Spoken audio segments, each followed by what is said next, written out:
Welcome to our channel. Today we how to log into Azure SQL database, manage cloud databases step by step clearly.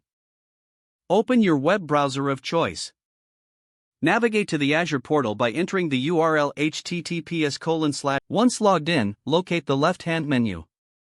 Select SQL databases from the available options. This will take you to a list of your SQL databases. Find the database you wish to log into. Click on the database name to open its overview page.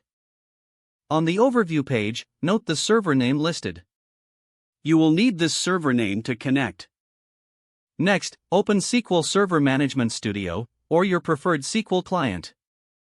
In the connection window, enter the server name in the appropriate field. Select SQL Server Authentication as the authentication method. Input your username and password for the SQL database. Click on the Connect button to initiate the connection. Once connected, you will see the database in the Object Explorer. You can now begin managing your cloud database.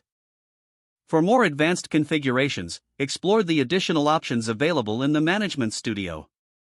Congratulations, you are now logged into your Azure SQL database.